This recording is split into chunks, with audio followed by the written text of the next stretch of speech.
Hopefully managing to go live. Looks like I'm live on Instagram. Got some sort of phone situation going on Instagram. I'm just going to see if I'm going live anywhere else, hopefully.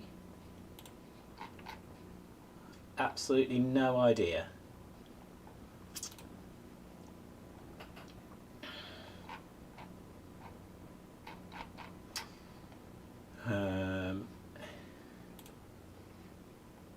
Hopefully we are going out live. I've got a thumbs up on Instagram. Excellent. I've managed that one. That's going straight through the phone, and I have no idea whether I am live through Twitter or YouTube. So fingers crossed that we are live through those different channels.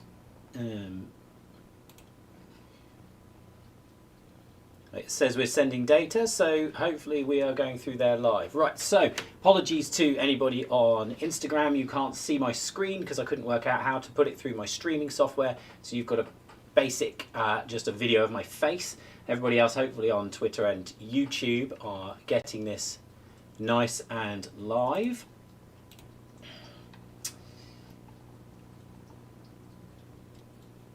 Seems like we are, hopefully. Anybody, you could pop any questions that you want to into the chat bar. Doesn't matter where you're watching from. It should come up for me to answer at the end once I get through the read. Just so I'm hoping that this is going live through everywhere. I'm just going to talk you through a couple of courses that I'm running. So Andrew Cuff and I are live on a virtual course this weekend if you've got nothing better to do. So there's still a few tickets available for that. So it's Andrew Cuff talking red flags all day Saturday, and then me talking rheumatology all day on Sunday. What could be a better use of your weekend, let's be honest. So if you go to my website, rheumatology.physio/courses, and you can find the booking link for that there. Obviously you've got about 24 hours, I would say, before that runs out, because we're going to have to get the Zoom links out to everybody. So do head over if you want to manage that this weekend, then do that nice and quickly.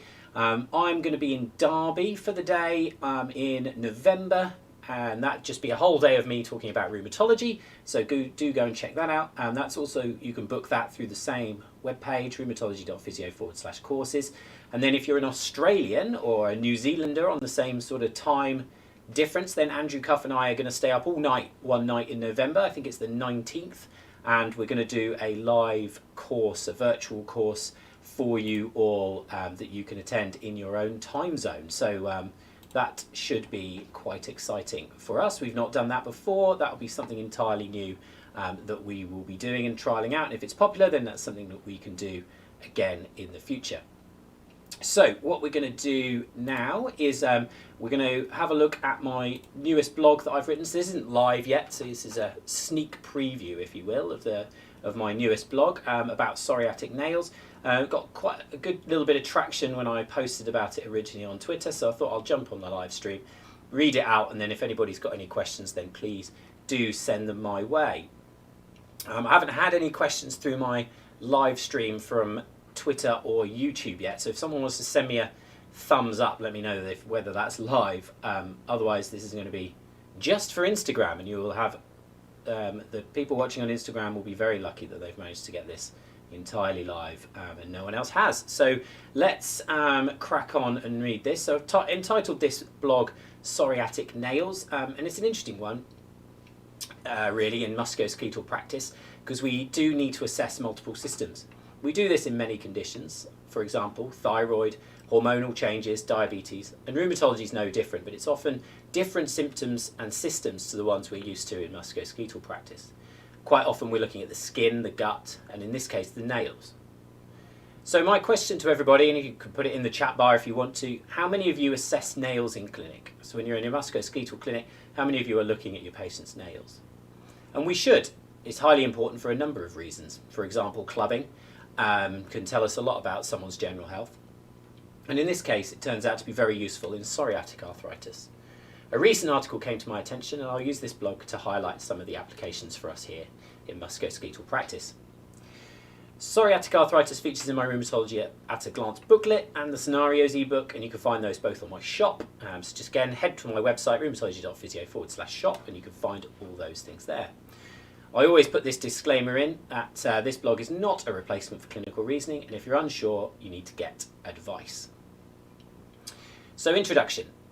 Psoriatic arthritis is an enthesitic condition under the umbrella of spondyloarthritis. This means that the autoimmune response is directed at the entheses, that's where tendons blend into bone. It's a complex condition with a highly variable presentation, mostly peripheral, but some are predominantly axial, so affecting the spine and the sacroiliac joints. Most patients will have a psoriasis or a history of psoriasis, but a small percentage don't, and approximately 1 in 4 psoriasis patients will develop a related arthritis.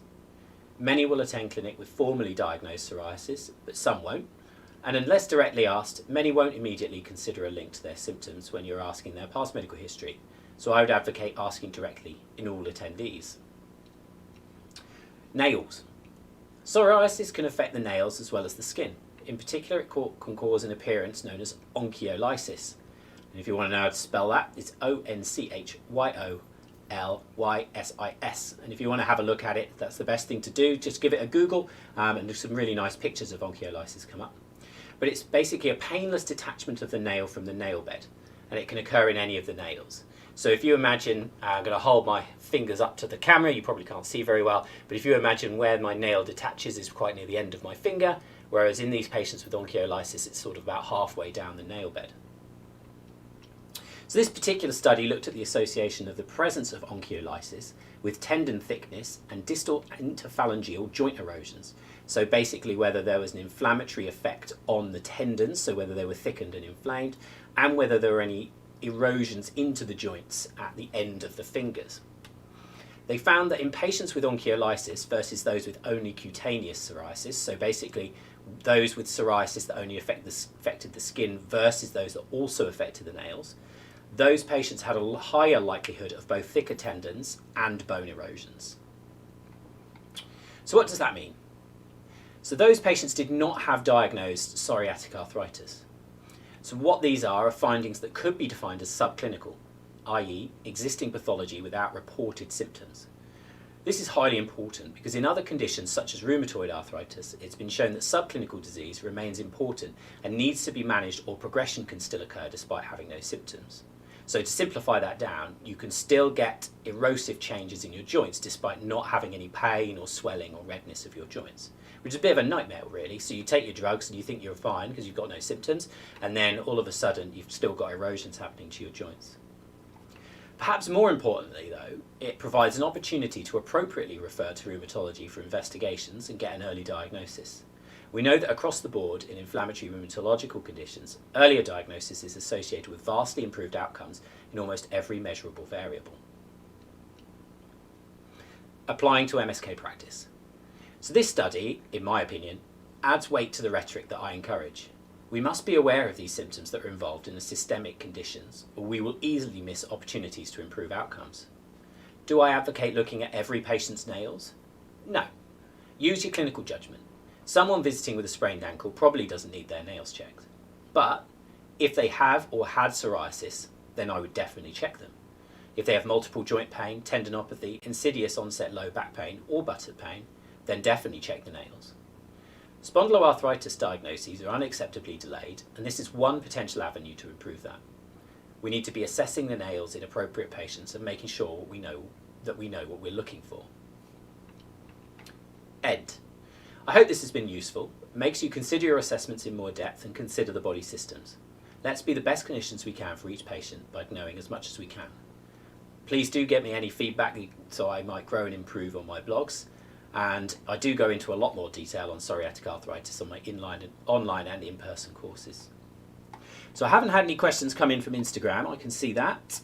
So we're just going to check the rest. I'm not sure whether the rest of the stream is working. So hopefully everybody's just found my blog super useful, and no one's been too interested in asking any specific questions. If there's anything that's come up on YouTube and Instagram or Twitter that's not come through to me because of some sort of technical glitch, then never mind. What I'll do is I'll just answer them via text message. I'm sure I can see them as comments and I'll put them on, and hopefully you'll be able to see them afterwards.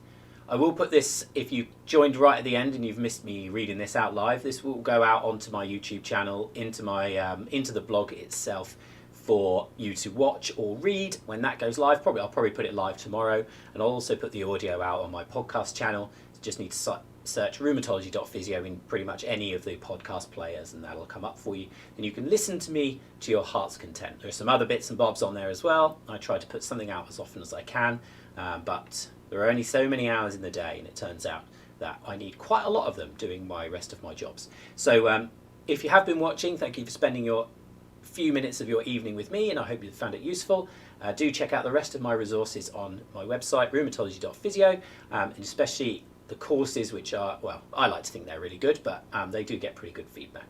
So have a good rest of the evening, and I will speak